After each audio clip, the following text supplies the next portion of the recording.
Hey everybody, thanks for joining early. We'll probably start a few minutes after the hour, so we'll get started here in a little bit.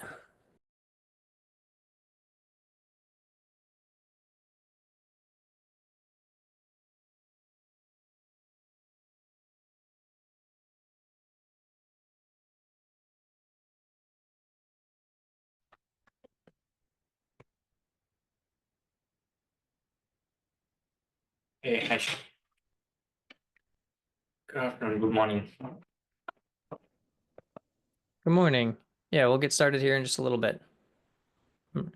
Yeah. I just want to ask, is there something in between we can ask the questions, or what's the flow that you're going to take it up? Yeah, so we'll save time. You feel free to ask questions along the way, and we'll try to answer them in the chat, but there'll also be time at the end for some Q&A.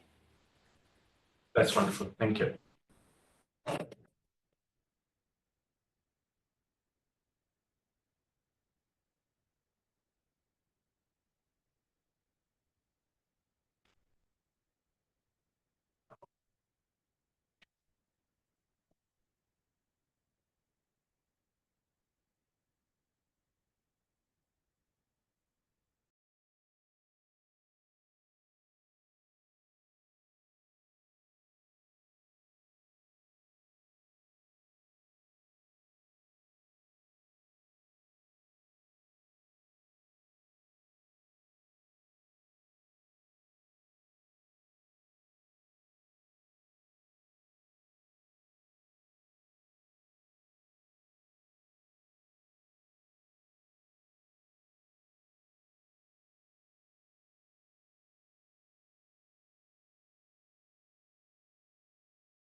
All right, we'll probably wait about 2 more minutes because a few people will probably be funneling in here a little late.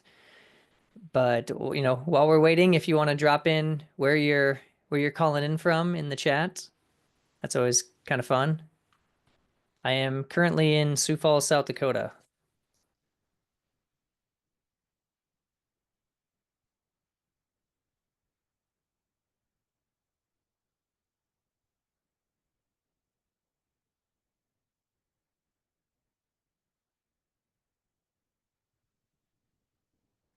We got Iceland, Japan, Berlin, Norway, LA, and San Francisco, New York, the Boston, a lot of the staples of the United States for sure. But a lot of from all over, which is always cool.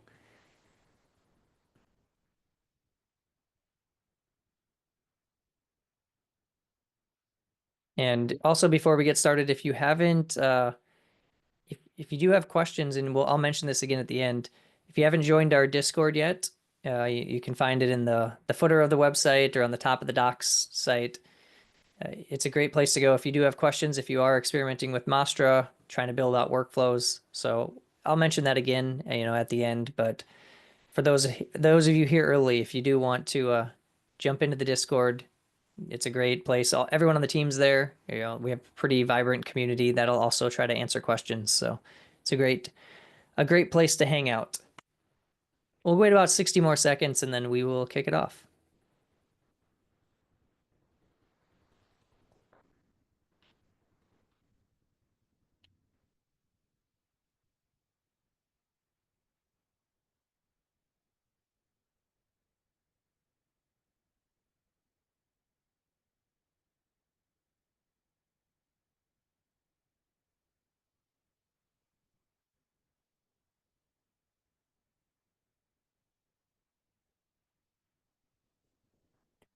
Okay, well, we will go ahead and get started. I will share my screen.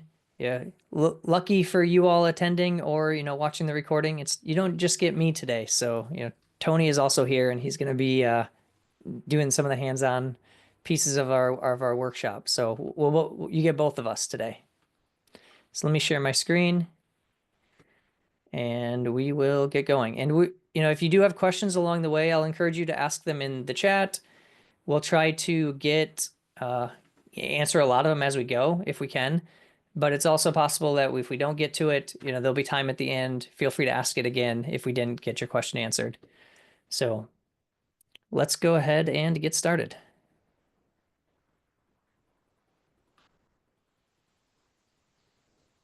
All right, we're gonna try sharing the desktop. Hopefully you all see this. And if all goes well, you should see a slide that tells you npm create Mastra. So if no one stops me, I'm assuming I'm in the right place. So let's talk a little bit about the workshop goal. We're going to talk about agentic workflows, how to build them with Mastra, but we're going to spend a little time at the beginning before we dive into the code, just talking about why agentic workflows even exist. Why do they need to exist? Because it's actually one of the most common questions we have from people is, why do I need workflows? How does this compare to just having an agent or an LLM make decisions? And so I think spending a little time talking through the problem might be helpful for some of you that are getting into this and you're not quite sure, when should I use a workflow? When should I use an agent? Should I use a multi-agent network? There's all these different things that you have to get into, and it really kind of controls like the decision-making process of your AI applications. So we're going to talk about, like I said, agentic workflows. We'll do quite a bit of demoing, so we have quite a few examples. We will share the code afterwards, so just know that it's going to be in a public GitHub repo. You can download it, play around with it. This is getting recorded, so you'll also get a recording of this. It usually takes a few hours before I click the send button, so don't worry, it'll end up in your inbox, but it might take a few hours. And then we'll have time at the end for Q&A. So a little bit about who we are. So my name's Shane. I'm one of the founders and the chief product officer of Mastra. I was in Eng and product at Gatsby and Netlify. I built a service called AudioFeed, and I've been in the open source world since I first built a Drupal module and published it probably over 15 years ago, but not to date myself. And yeah, reach out to me on Twitter or LinkedIn. Let's connect. And I'm excited to introduce Tony, and he'll take over here in a little bit. So Tony is one of the founding engineers of Mastra. He was a co-founder of Zeet. I don't know, Tony, how to pronounce that, but maybe that's why you all changed the name. And then CTO of Token Terminal before he joined us at Mastra. He was one of the co-authors of Next.js, and he's kind of our workflows and cloud expert. And so, yeah, definitely connect with Tony as well. So there's a big problem when you're building, agentic applications or AI powered applications. It's kind of the decision problem. Who are you leaving the decisions up to? Are you making the decisions? Are you letting an LLM kind of guide the decision making process? The problem is, as we've probably all seen, is you don't always get the same results every time. And depending on, how someone maybe asks a question or what they're doing in your application, the results aren't always as accurate as you want them to be. And so there's always this balance between flexibility and reliability. And so as developers, sometimes we just need more control. So although LLMs have really improved quite a bit, they still struggle when you have really complex decision-making trees, when you have to follow multi-step processes reliably, when you need to maintain context over many steps, and you want to make sure that you have the consistent execution every single time. I was talking to some of our friends at a company called Rourke, and they're talking about really voice agents, and they do a lot of evaluation and kind of replayability and observability on voice agents. And they say one of the things that they struggle with the most is helping teams that if the person talking to the voice agent follows the script and answers the questions, it actually works very reliably. But as soon as they maybe ask some kind of side question or go off, the LLM often has time picking back up where it left off. So there are still states that you can get into where the LLM doesn't always make the right decision. And so let's talk a little bit about why workflows matter. They're a little bit more deterministic, so they have higher reliability, a more clear execution path, makes it easier to debug. It's a more structured process, so it's easier to maintain. You can kind of have these human in the loop capabilities, which allow you to kind of add guardrails and like safety mechanisms and also just, make them interactive. And then you have a little bit more fine-grained control. So there's a lot of reasons why, workflows in general are helpful in this regard. And I couldn't do maybe this image style has now been dated by a week, but when I was putting the slides together, I couldn't help but include some images. So I like to always think of this as like a crawl, walk, run of AI applications. So it's kind of like what we think of today, at least as we know, there's kind of like 3 stages of decision making in AI applications. So the crawl approach is you kind of control the decision making with workflows. The walk is more agent driven decision making, and you maybe have tools and maybe some kind of reasoning loops that allow you to have a little bit, you kind of turn over more control of decision making to an LLM. And then the run is much more complex multi-agent systems where, maybe there's an LLM orchestrator that talks to other agents. And at Mastra, we need to support all 3 of these things because depending on the complexity of your application, you might need to use one or maybe all of these, depending on what you're building. So it kind of goes, from left to right, from less determined or more deterministic to more probabilistic, right? And so with workflows, with Mastra, we kind of have 3 primitives that fit into these categories. We have workflows, which we're going to talk a lot about today. We have agents, and we have agent network, which is in kind of an experimental state now, but it is coming because ultimately, that's what everyone wants. This is the dream. The dream is you have this agent network. You can just ask it a question and it calls all the agents it needs and it just makes the right decisions for you 100% of the time without failing. But this is the reality. This is probably where we're at. Now I would also, argue that the line moves a little bit depending on your use case. If you are having it write code that gets reviewed by a human, maybe we're, further right.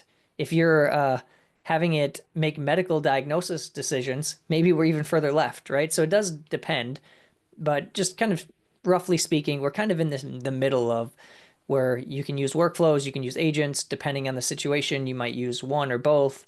And we're kind of moving towards this dream of as LLMs continue to get better, as the tooling gets better, we'll have this kind of agent network where your agents just can do it all for you. So there is a little bit of this kind of challenge of choice because we have these different primitives. And that's why we really wanted to have this workshop because it's often difficult. We talk to customers in our Discord. We have calls with them almost every day. Just people using our open source product, people trying our cloud platform. And it's often difficult to know where to start. So some teams, they want to start with more control. So they start with workflows and over time, they maybe evolve and say, well, maybe an agent could do this part, or maybe we need it to be more free flow and flexible. So we'll try to use an agent here. And then some teams start with agents, or, some even try to start with agent networks. And then they quickly realize that there are parts of it that just aren't working well. And so they need to, maybe pull parts of that application or parts of that process out into more deterministic workflows. And sometimes they end up with a balance of a little bit of both. And so I want to use an example here of kind of a customer success engineer. Imagine you're hiring a customer success engineer for a company. When they start the first day, you give them a bunch of tools. Maybe it's Slack, maybe it's Notion, maybe it's Zendesk or some kind of ticketing software. But then you also give them a set of playbooks or runbooks or checklists. Depending on how sophisticated you are as a company, like the more sophisticated companies have pretty well-defined processes, right? But ultimately, that customer success engineer is following those procedures, but they have to use their judgment. And so in this scenario, I always like to think, well, the engineer is kind of like the agent in the Mastra world. The playbooks are the workflows.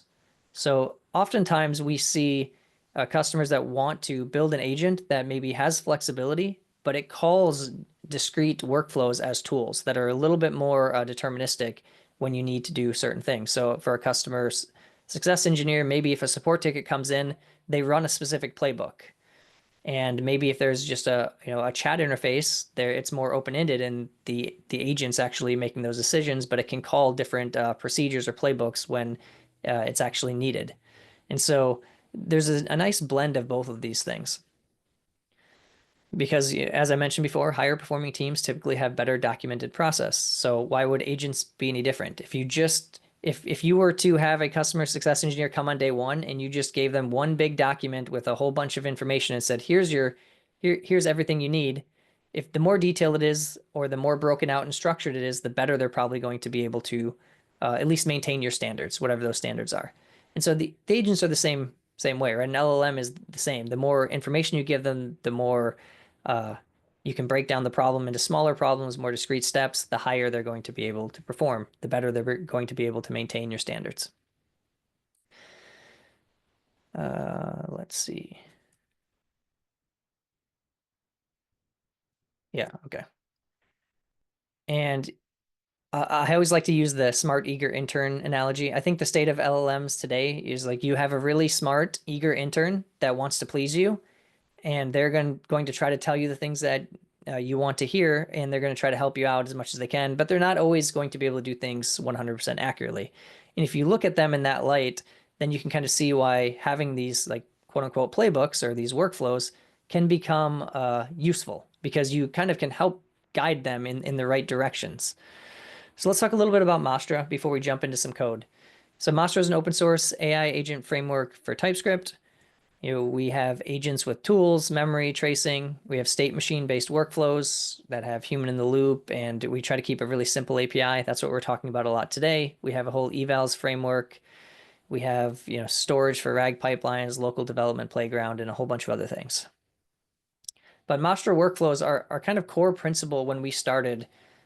So Sam kind of had this quote one day when we were talking. He said, you should not have to learn graph theory to just build an agentic workflow.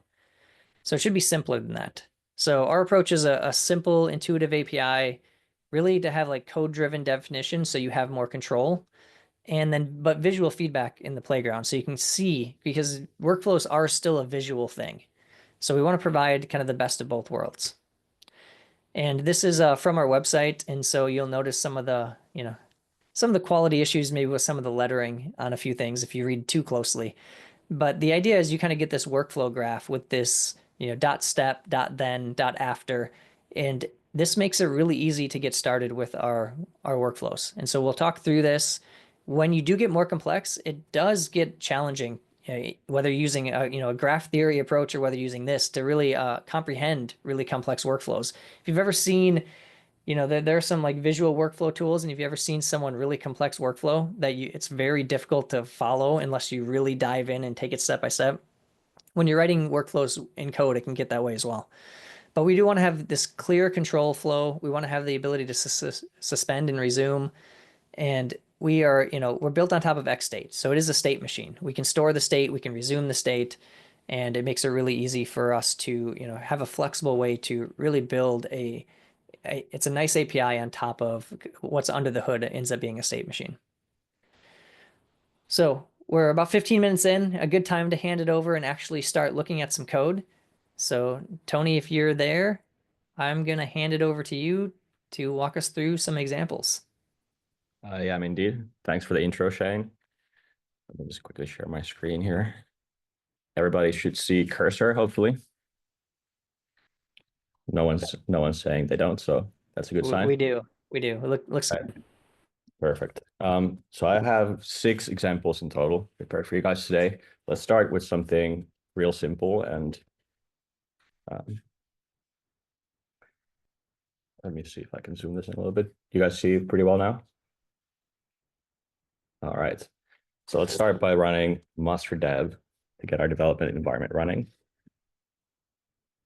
And open up development here on the browser. Open up our first example. Okay, so the first workflow we're going to be looking at today is a 2-step sequential workflow, where the first thing we're going to do is fetch the weather forecast for a given city. So the workflow itself has a parameter, city. You pass in, the first step uses that city fetching the weather, and then it uses an LLM to plan some activities for that city and that given weather. Let's have a look at the code here. As you might see here, first we do this step, then we do another one. In code, looks very similar. We have a weather workflow that takes as an argument a city that's of type string. The first step we do is fetching the weather, and then .then, so sequentially after this is completed, we plan some activities. If we wanted to add a third step, we could do simply something like then send an email. Now, what these steps look like individually, fetch weather being the first step, we have a description, which shows up here in our user interface as well. We have the name, which is kind of the ID here. We specify an output, which is the actual forecast. The type looks like this. So we have a date, some temperature information, chance of rain, condition, and the location. And what the step does is it first accesses the actual input of the workflow, in this case being an object with city string. This comes from context. Context is like a thing that's passed into all the steps that has all the runtime contextual information, like the input of the workflow in this case, but also, as we'll see later on, outputs of previous steps that we've executed. So what we do with this city is we use an open meteorological or weather forecast API to just get some hourly forecast information, as well as some current conditions and stuff like that. We get that data out. We run it through a simple transform where they do coding of the weather conditions by number. So we turn that into an LLM understandable text format. Make sure the API request is all valid and good. Otherwise, the workflow execution errors out. And then we construct the actual forecast object in the format that we specified that the step should be outputting. So given this information, the next step we had was to plan some activities for this. Again, the format looks very simple. We have the ID and description, which show up here in the user interface. We have an output schema. So this step should return something of an object with a key activities, that's a string. This is what we see here at the bottom. And then we have a similar execute function, which is basically the function that gets triggered whenever the step needs to be run. Now, again, we have this context object. However, we access it a little bit differently this time around. The context object has a function called getStepResult, which can take either a string as a name of a step, or the ID of a step rather, or it can take a reference to a step. In this case, what we're interested in is the actual forecast that we just received. So we can get that forecast information by using the reference to the step that we just ran, fetch weather. So the forecast then will look exactly like we specified as our output for the previous step.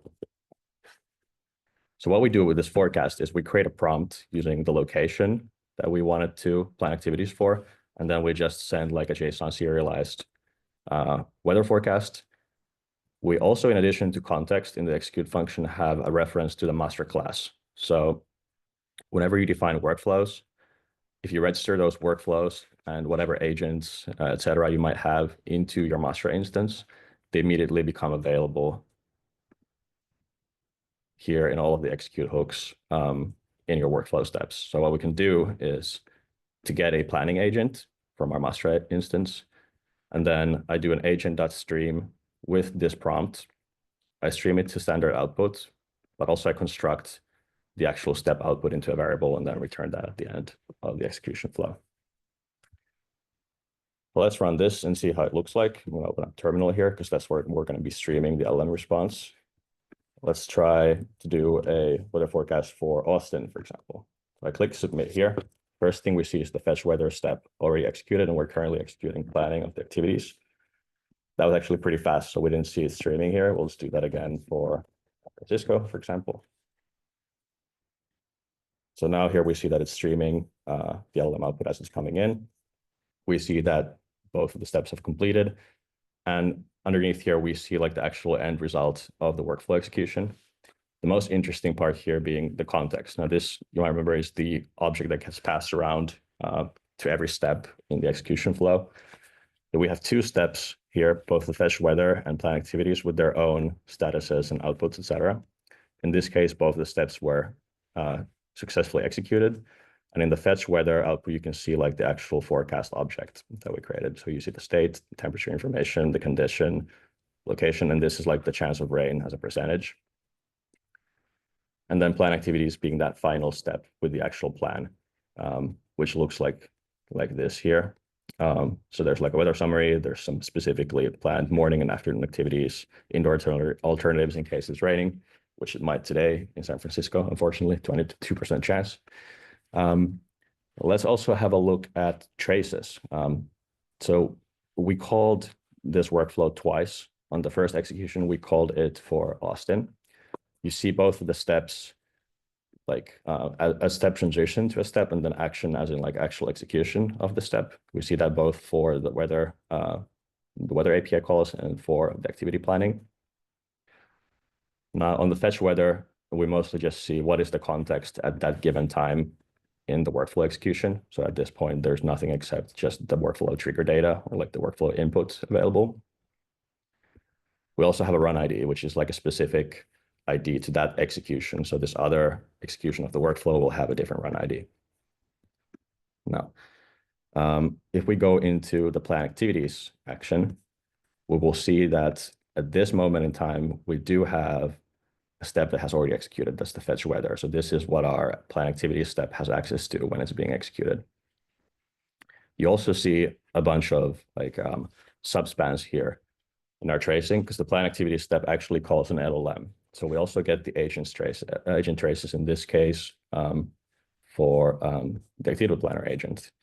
And you see like the actual inputs that are given to this call here. You also see like the context that it has with tool calling and all that kind of stuff. And we also have AI SDK traces from the actual AI SDK calls that are doing the generation. In this case, there's the AI stream text call. You see the input to that. You see the output generated here as that weather summary and activities, etc. And you also see like token usage and stuff like that. Now, the other call looking very similar, except in this case, we've used a different city, so the activities will turn out different. So let's have a look at the actual agent here and how that all works. So as I mentioned, you always have access to the master instance in all of your workflow steps. In this case, we are simply getting something called a planning agent. A planning agent is basically just a tool-less master agent with a very specific set of instructions for how to format an activity plan. It follows it pretty well. So it lists out the dates and like a summary of whatever JSON information we give regarding the weather. The reason you see this morning and afternoon activities is because we are very rigid in how we want it to plan. So we want it specifically plan for those activity types and always give indoor activities if appropriate. Also not to give too much. So there's specific guidelines that we set here and etc. So pretty simple workflow. Let's take it up a notch. Let's use the same example, but do something a little bit more involved here. Go back to our workflows listing here. So here's pretty much the same workflow, except we've added conditional branching in this case. So we start with a fetch weather step, basically the exact same step as previously. And then we have a conditional check where if the chance of rain is higher than 20%, we plan indoor activities instead of planning like a general activity plan. If, however, it's not going to rain, then we plan activities as usual. Again, the inputs are the same. We have a trigger data specifying the city for the whole workflow as parameter. And in code, it looks like this. So again, we start our workflow with a dot step fetch weather. That's always how the first step in the workflow is going to look like. However, the difference comes in here where we do if, and then we pass a callback function where, again, we have context available to us, as well as the master instance if we so choose to. In this case, we don't need that. So we're going to use the get step result function from context. We fetch the results of the fetch weather step. Again, forecasts object schema looking exactly like we expect it to.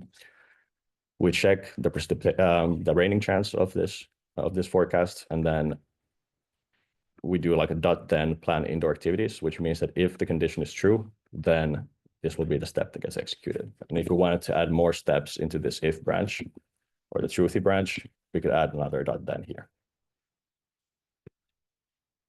If, however, there is less chance of rain than 20%, then we plan activities as normal. And again, we could add another step in sequence to this branch here.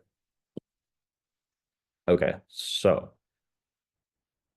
the plan indoor activities, let's have a quick look at that. It's very similar to the plan activities step. It's getting the same exact agent, getting the same exact weather results from the previous step. However, it specifically prompts for indoor activities only for the date and location. So let's run this example as well. So we saw that in San Francisco, there was a decent chance of rain. Let's try that out. Again, we see there fetch weather calls being executed, then there's like some conditionals being executed, and it is planning indoor activities in this specific case. So if we go into our context here, we see again the fetch weather call results looks the same as in our previous example. We have some contextual information on which branches have been executed. In this case, the else branch was skipped because there's a decent chance of rain. We have executed the if branch. And here's like the actual summary, and it's only given indoor plans in this case, since the weather is not the best, unfortunately. Looking at traces for this execution, again, looking pretty similar as in the first example. However, we see the same if actions here, as well as the evaluation result that is actually going into the if branch, and the else branch is skipped. And then in our indoor activities, again, seeing like the AI SDK traces, we see some memory usage as well from our threads. And then here being like the actual stream text call from AI SDK with our specific action plan. Now let's try it with another city, one that where perhaps doesn't rain. Let's try Austin. I believe it didn't say there was much of a chance of rain here. Yes, no, in fact, there is a chance of rain here as well. So we're planning some indoor activities. Let's choose a city. I think Helsinki. The weather should be pretty good today. A little bit cold, but not bad. I might need to change my threshold of 20%. Let's just say 50% chance of rain. That's pretty low. Let's try that again. There we go. So there is still a slight chance of rain in Helsinki, not too bad though. We went into the else branch. So if we look at our result here, we see that the if step was skipped this time around and the else step was a success. So we went into the planning activities branch. And here we see the same format that we're used to seeing from the previous example with like specific morning and afternoon activities and considerations. There is some chance of rain and whatever. So again, traces in this case looking very similar, except we see that the else branch is what was executed, and then again, similar streaming context. All right, let's take it one step further and make something a little bit more complicated once again. So here we have a similar if and else branching situation where we first fetch the weather. If there's a decent chance of rain, let's say 30% at any given time during the day, then we run a step called plan both workflow. If, however, it most likely is not going to rain, then we plan activities as usual. Looking at the code here, it looks quite similar to the previous example, except instead of planning indoor activities, we run this plan both workflow thing, and there's something called variables in here. Let's have a look at that a little bit later. Let's first dive into what the plan both workflow does. So instead of being a step, it's actually a workflow. So you not only can pass or create a step and then put that in your workflow execution, you can also pass in a workflow that then gets executed as a nested workflow whose results you can then access in the context of the other steps being executed. So this is a workflow that takes as its trigger schema or input a forecast in our familiar forecast schema.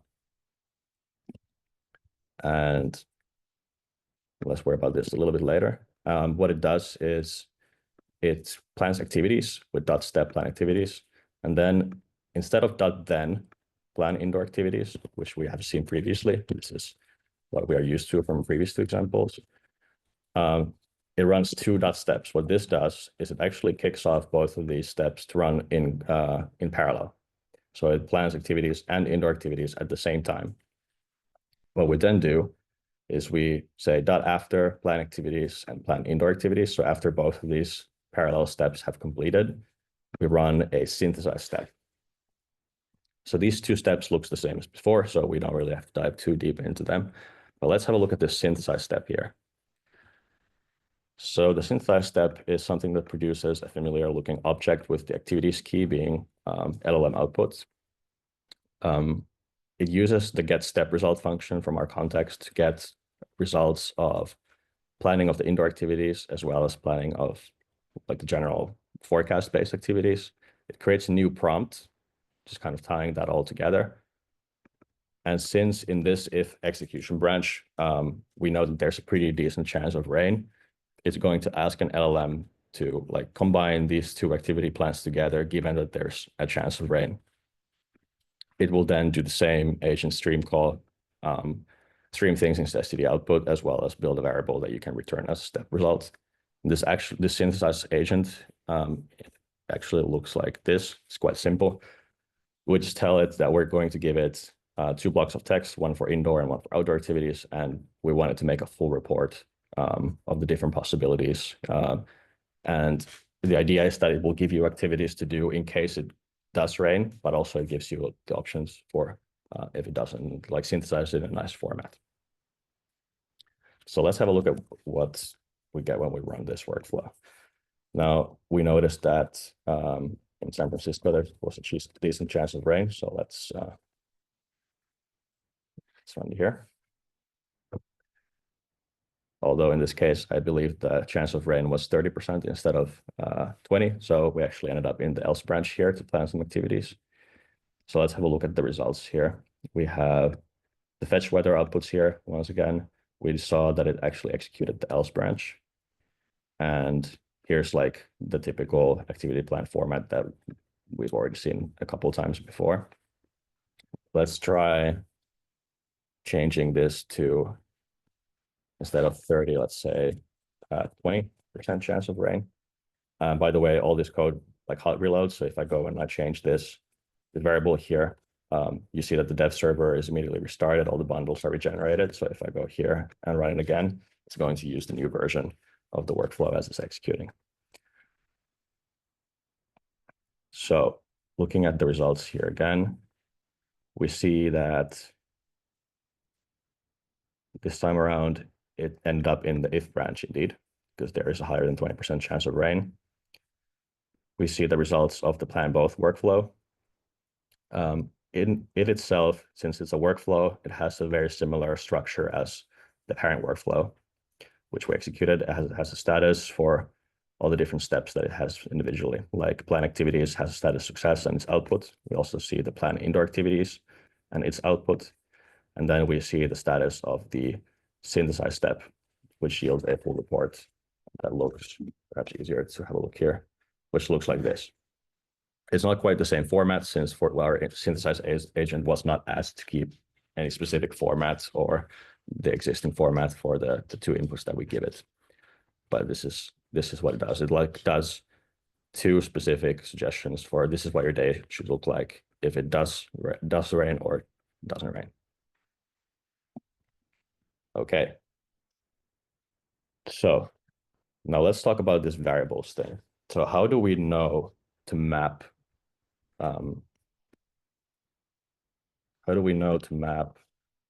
the forecast here from the parent workflow state? Well, what I use here is what we call variables. It's a way when you declare a step to say this step will have its inputs from its input forecast from the step of fetch weather and the path to the actual variable that we want to pass to it as input. In this case, dot means pass the whole thing, because what we want as the inputs for this workflow is the entire forecast schema. Now, if we look at the fetch weather step, its outputs are actually like this flat object with all of the fields in there.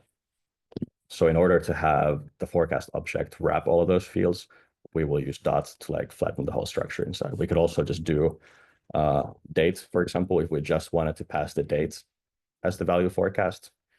This, of course, won't work because the schemas don't match, but just to give you an idea. If there was a nested object in there, let's say if we had a temperature object that would have a .min or .max, we could do this to pass just the minimum value, or this to pass the whole temperature object.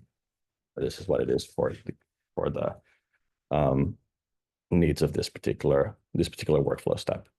You can also use this syntax with just simply .then or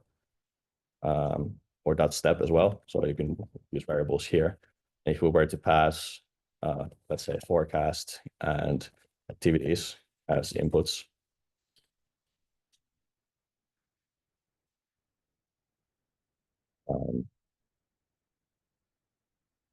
we can do something like plan both workflow here, and then pass the key activities from this.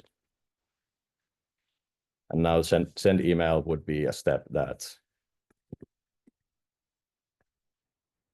will take an input schema in the form of activities and forecast, and have its execute function be able to access those.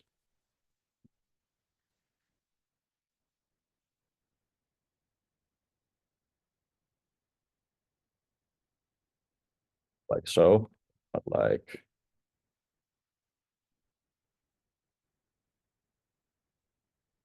so. In this case, input data becomes an object that has the key activities and key forecasts, each with those schemas that we just specified here. Anyways, that's variables. Quite handy for specifically if you want to run workflows as steps, because then whatever previous steps you have executed, you can use as a mapping to the inputs of that workflow. Now, there's one more thing that we need to drill into here, which is if we go back to our workflow here, you might have seen this result object that I didn't really explain just yet. A workflow essentially most often has some kind of like consolidated result. And the way to specify what that would be is to specify a result schema and then a result mapping. So result schema in this case, as a final result of running this plan both workflow, we want to create a similar result as for the indoor and regular activity planning, which is just activities of like object with activities key and a string value. And the mapping is exactly the same as variables in the sense that I say that in this schema, the key activities comes from, in the case of this workflow, the synthesize step and its output schema value activities. And if we wanted to use this in another step, we could do something like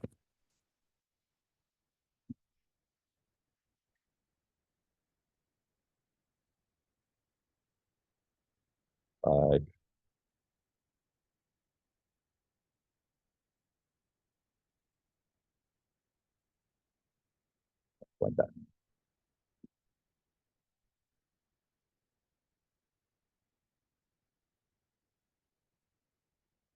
Right. So that's this example. So let's change gears a little bit and go into a slightly different workflow feature and go back to something a little simpler just to illustrate how that works. So here we have a 3-step workflow. First step, we generate some suggestions. Second step, we ask for human input of some sort. And third step is we run a travel planner. Now for this workflow, you see that we also take one input, which is a vacation description. So looking at the code, this will be our trigger schema is vacation description, which is a string. That's the description of a vacation or the kind of vacation that the user wants to take. The first thing we do, again, 3 steps run fully in sequence. First step that we do is generating suggestions, which is an array of strings. And in this case, we get, okay, so we actually access slightly different the vacation description from the inputs of the workflow. You can also use the same get step result function that we used to get things from the activity planning steps by passing the word trigger. This is the same as doing context.trigger data, essentially. What we do is we again get a specific kind of agent from a master instance, and then instead of streaming, we run a generate call, which is like a fully blocking call that then returns the full LLM generated text for you. And we return that as suggestions. However, in this case, it's like a JSON parsed. JSON parsed, like structured output. If we look at our travel agent, it basically just says generate 3 different options based on the type of vacation the user wants to have. And yeah, generates like a description for all of them. So the next step after that was a human input step. Now this is where things get quite interesting. So we have here an input schema that we just very briefly went through. You can use input schemas to like map data with variables as something that you have access to from the input data in the context. In this case, we're not using variables, as you might see. But in fact, how this step is getting its input is through suspend and resume. So which is a way that you can do like a human in the loop or an external system in the loop kind of interactions with your workflows. We'll see that in action soon. We'll first run it, and then we can go back to the code and kind of see how it all fits together. But essentially what this step does is it sees if it has any input data. If it doesn't, it suspends and waits for some input data to come in. If it has it, it just returns and keeps executing the workflow, finally arriving at a travel planner step that creates like a final travel plan using the selected destination from the human input step, as well as using the original vacation description from the workflow inputs or the trigger data, and then calls another agent, which is like a travel agent that simply just makes a more detailed travel plan for the whole holiday, explaining what kind of data it's getting in. It puts those as 2 different messages. So there's like the user selection, which is the city, and then like an assistant message with the actual location description here. So let's run this. Let's say I want to do a beach vacation of 8 days. So generating some suggestions. In this case, we are no longer streaming anything since we're using the generate calls. We do see some debug logs here though. So now we see this little form being rendered here with a key and a value, and you can click on resume. So let's have a look at the output and try to understand what's happening here. So looking at our step outputs, we see first of all that the suggestion generation was successful. There's a few different locations here. We have Maldives, like a short description of what that's like. Maui, again, like a very short plan. And we have Santorini in Greece. And we have another step here, human input, but this is not a completed step, actually. The only thing we see is that it has been suspended. So the workflow finished executing, but it's not done. It has not been fully executed just yet. So what we can do is, in our form here, we see from our code that this human input step expects that at some point it will have a selection given to it, which is a string. And if it has that, it can continue executing and pass that forward to the travel planner step. So let's add a selection here, P being selection. And let's say we want to choose Maui, for example, out of those options. I click on resume here, and we see that it's now executing the travel planner step.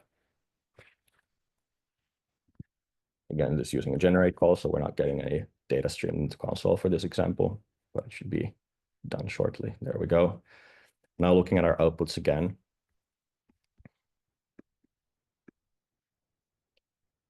We see, again, the same generate suggestions, nothing changed here. However, we now see that the human input step has completed, and you see the selection here in the outputs. And finally, the travel planner step has now successfully executed as well, outlining the full travel plan by the agent. Let's have a look at traces in this example to understand what's really going on. So we have, again, 2 separate execute calls, one for when we initially executed the workflow and the second one for when we resumed the workflow. How those look different is in our first execution call, you see that we only have 2 steps. The suggestion generation with its own LLM calls, as well as the human input step, which has like these kind of default proxy storage. Like that's not the most important part, but we have like a persist workflow snapshot trace here. So what's happening under the hood here is whenever you call suspend in a workflow, which again happens in the human input step here, on our arguments here, we have the ability to always import a suspend function, which will persist the current execution state, which is always like a serializable state of all the previous outputs, as well as like the currently active execution paths. And if you call then resume programmatically or through a user interface, it will then load that snapshot and then resume execution from that particular moment in time with all those active paths that were active at the time of suspension. So looking at how the second execution went here is you actually see that it starts with the human inputs, which is the step that was suspended. And you see that after that, we pass on to the travel planner, but it doesn't execute the first step at all in this case, because it already knows that this part was done. We have its outputs in the snapshot. So when you resume the workflow, it loads all of that output state and it feeds it in to the human input step along with this new input data from our resume call.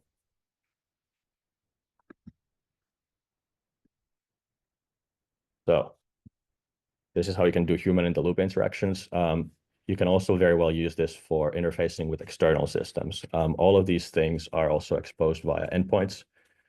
In this case, there is an execute endpoint, which starts a new workflow. You can also do this with the client SDK. For example, you can do this programmatically on the server side.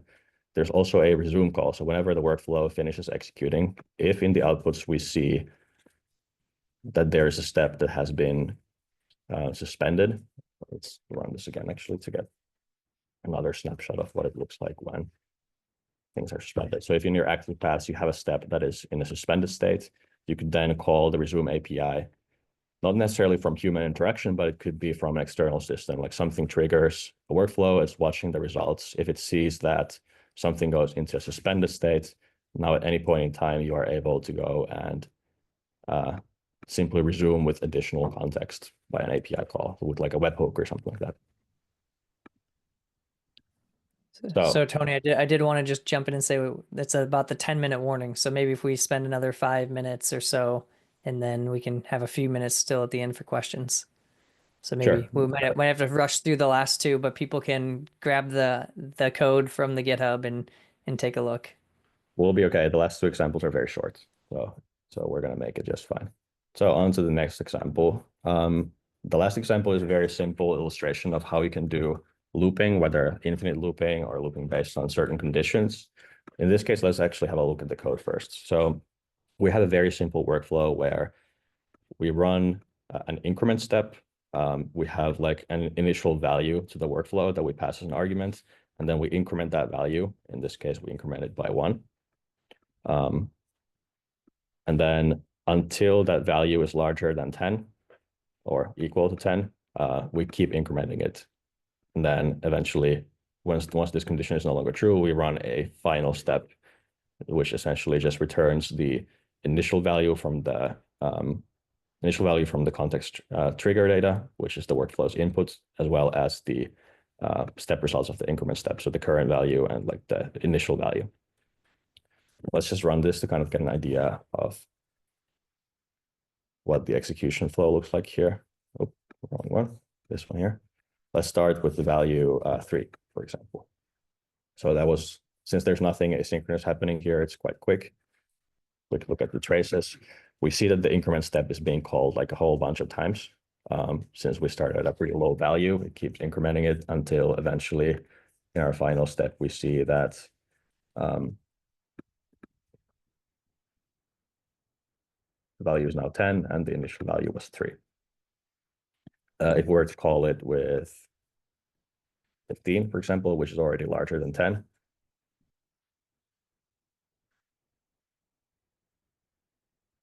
then we see that increment step is only called once. And the reasoning for this is it's kind of like a do while structure. We always call increment once, and then we loop until our condition is met. What this looks like as a graph is quite similar to what we see in code. So we first run always an increment step as kind of like a do while structure. We then have a loop check, which sees if we still need to do something. If the value is greater or equal to 10. If it's not, then we run the increment step again, and we kind of loop this branch here. And if it's done, then we run the final step. Anyways, that's how you can do loops. There's more docs on the website here on like the control flow section, some more advanced use cases as well. So have a look at those. And as the last example, I want to show something a little different. So we're not looking at a workflow anymore. We're rather looking at an agent here, specifically an activity planner agent. If we ask what this agent can do, it'll tell us that it can plan weather specific activities for any city. So let's ask it,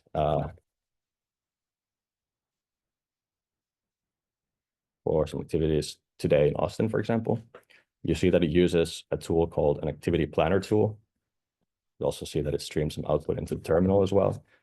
And what it gives us is something that looks quite familiar from our previous examples with a weather summary, some indoor alternatives. In this case, since there's a high chance of rain, it doesn't really give us outdoor plans, but it also gives its own thoughts from this, like given the high chance of rain, it's probably a great idea to explore some museums and stuff like that. We could also ask for Sinky.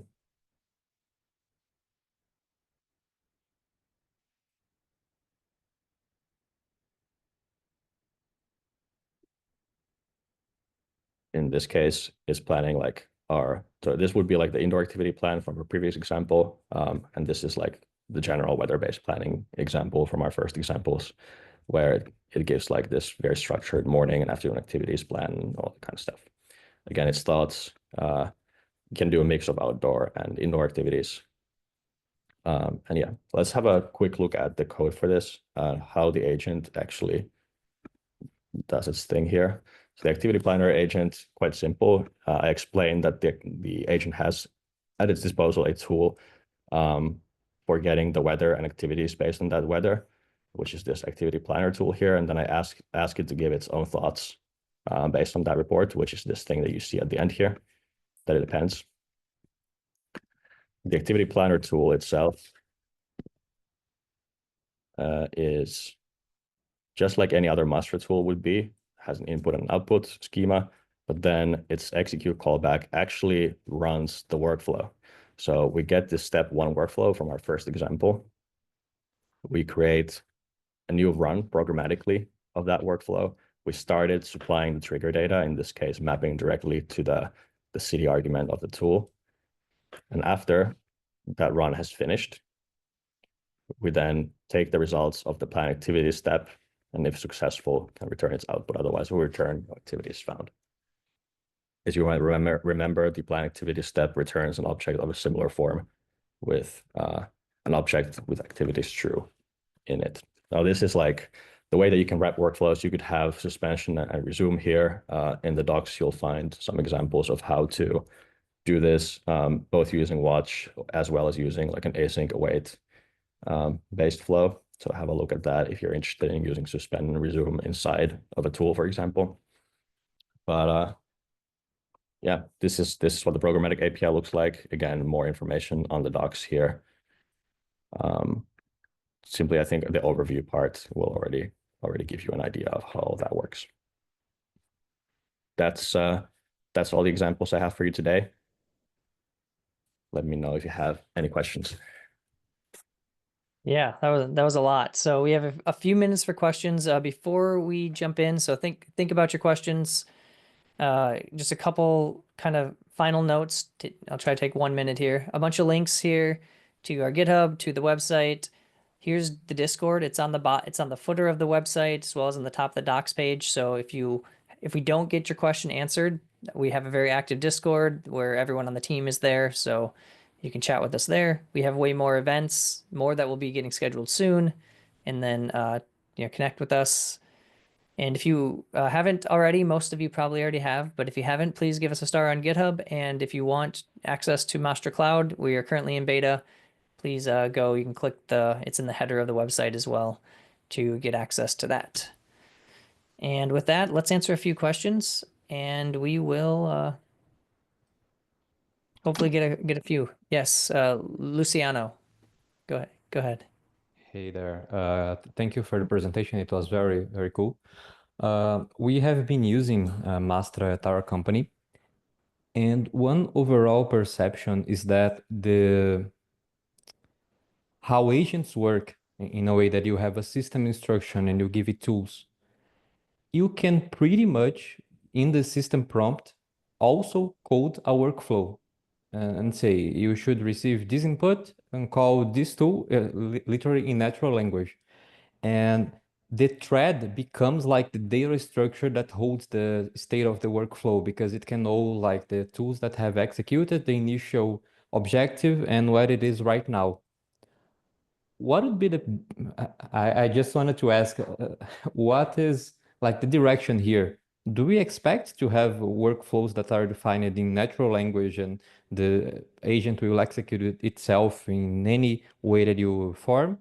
Or do you still see having a structured way to define workflows with step being a necessary use? Yeah, that's it. I'll take this one. Go ahead, Abby. One second, sorry. Just use my mic. Okay, sorry, I'm with Tony. So what's up, dudes? Okay, let me answer this question. So the first step in this journey for us was to make sure that we can make workflows that are pretty like sound in structure, right? Because the next step would then be to train an agent to create those workflows under the hood for you, right? So you would be prompting in natural language.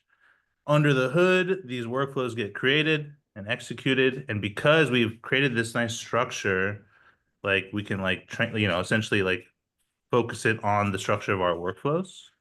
And that's kind of where Agent Network is going. We're going to do a workshop about that. And there's a bunch of like research we're doing. So I don't have anything to say today, but the future is exactly what you're kind of thinking about. The problem is people do that today. It just doesn't work all the time. And that's like the thing. Sometimes it does work though, and you're like amazed. But then the next time you try it, it doesn't work. And then you get customer issues. And that's when people kind of drop down into workflows. Yeah, there's at least a couple aspects in which it really falls short. One is you definitely lack some like determinism. What's the word I'm looking for? Determinism from the execution, in the sense that the larger the workflow gets, the more probable it is that the agent just goes a little wild and starts doing something totally different than what it's supposed to. Also, the more context that you need to define for your steps, you kind of get a similar problem. The other thing that it falls short on really is concurrent execution, because it can only run things only sequentially, more or less. So those are like at least two big things that workflows will unlock for you. Yeah. If you're trying to do concurrency with your agent calls, it gets tough because at least you have to manage this parameter called max steps, which is also kind of opaque. As well as like, what if, let's say you did max steps 100, what if it calls the like one tool 100 times, but it was supposed to call like a different myriad of tools, right? So we're just not there yet, but we're gonna be. That's like my belief. So next question. Thank you. Yeah, go ahead, Aaron. Hi, thank you so much for this session. We're currently running agents in production. In our system, it's a little bit, it's like a multi-tenant system. So we're regularly serializing and deserializing agents from the database. Do you guys have any kind of support for that, for agents or workflows to be able to serialize them, or maybe dynamically create them or change them at runtime? Another good question. Abby, do you want to take this one too? I'm back again. Yeah, dude. We're working on this feature called agent templates, and then soon workflow templates, which would allow you to then CRUD these things and then update them and stuff. So yes, not today, but yes. It's on the roadmap. Yeah. Do we have a timeline on that, or is there a way to track that on the roadmap? The timeline is soon. Yeah, within Amazing. it's definitely one of the top three features we hear most often from a lot of our customers. So it is high on the roadmap. Yeah. So Can't just give you one an last thing. exact date. Somebody actually added a comment about like serializing and deserializing X state. Is that something that might be a way to kind of like jerry rig this? Yeah. Yeah. We added an API, and we're adding 2 more APIs to fetch workflow runs, which is the X state serialized state. I mean, you could jerry Jerry, whatever. There's also some community contributors who I think built like a workflow creator personal project that can do this type of stuff as well. So there are ways, but I think you'd probably rather wait for the built-in way. Yeah, that All said, right. those Thank you. APIs that you are live. So the snapshots that I mentioned in the suspend and resume section for like human in the loop interactions and such, we persist the snapshot, which is essentially the X state snapshot of the execution of the state machine. Like every time there's a step change. So if you do access that API, it does give you exactly the serialized state of the workflow at any given time. So if Cool. you Thank you. chose to, you do have the tools at your disposal, but as Abhi said, I do recommend waiting for that feature because it should be coming soon, unless it's extremely pressing. Yep. Okay, we are past time. There are some questions here that we did not get to. Please drop into our Discord and we will try to get them all answered after this. So, please, if you want to copy and paste it now before I close the meeting, if you drop it in our Discord, we will do our best to answer it there. It's always good when you have too many questions, you can't get to them all, but unfortunately, we do have to wrap this up. I do appreciate everyone for coming. Thanks, Tony, for walking us through all that. Thanks, Abhi, for jumping in and answering some additional technical questions. And yeah, please come to some more workshops, talk to us in Discord, and let us know how we can help you out. See y'all later. Thanks for coming, everyone.